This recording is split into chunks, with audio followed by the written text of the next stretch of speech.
Pero matanong ko lang po, paano naman yung mga municipalities? Ibig sabihin, mas maliit ba makukuha nila? Ray, yung nasasakupan ko po ay League of Cities of the Philippines. Tama po kayo, 149 cities. Ngunit, nung Lunes, ang naging paglulunsad po natin ay para sa lahat po ng local government units. Ibig sabihin, mga lalawigan, mga lungsod at mga bayan. Kung kaya't sino ho nandun ng Lunes kasama ni Pangulong Marcos? Ang mga governors, ang mga city mayors and municipal mayors. So, hindi po ito para sa mga lungsod lamang. Okay. And again, when it comes to the amount po, no, that will depend on the computation of the DBM. So, wala ho akong hawak na computation ng bawat lungsod, bawat bayan at bawat lalawigan. Ngunit ang pagpapaliwanag po sa amin ay nakabase po ito sa populasyon. This is the most equitable formula that they were able to come up with, no? Kasi nga ho, ang populasyon natin ay base po sa census at yun po ang binagbasihan ho nila upang pag may magtanong anong naging paraan kung paano i-compute yung pondo, ang isasagot po nila ay base sa populasyon ng LGU. And that is on top of the internal revenue allotment na nakukuha po?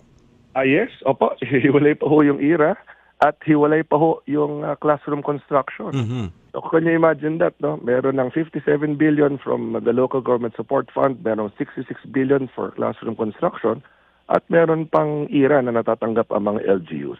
Kaya nga po, ito yung binabanggit ko, no, na yung empowerment ng local government units ay talagang nararamdaman ho namin mula sa ating Pangulong Ferdinand R. Marcos Jr. At ito po, no, I have been mayor for 7 years already, since 2019. At ngayon po lamang kami makakatanggap ng ganito kalaking halaga pagdating po sa local government support fund. No? 57 billion pesos. In previous years, hindi ho ganyang kalakihan. Malaki na yung halaga, plus mababawasan pa yung red tape, ano po, Mayor Zamora, yung pagdadama, yung mabilis kagad marirelease ang pondo sa inyo. Opo. Just imagine po, no, if all of these are centralized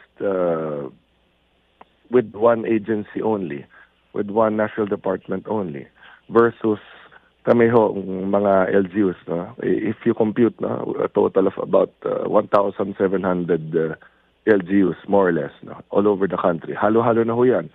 Lalawigan, lungsod at bayan. Kung kami ho on our own, sabay-sabay magtatayo ng mga infrastructure projects, mga classroom buildings, no? Mga classrooms, at yung pamamahagi ho ng bigas. No? Kung sabay-sabay namin gagawin yan versus only one department, no? You can just imagine gaano kabilis ang pag-abot ito sa ating mga mamamayan.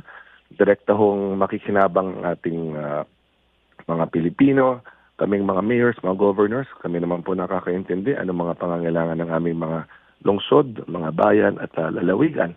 We can best determine saan dapat gamitin ng pondo.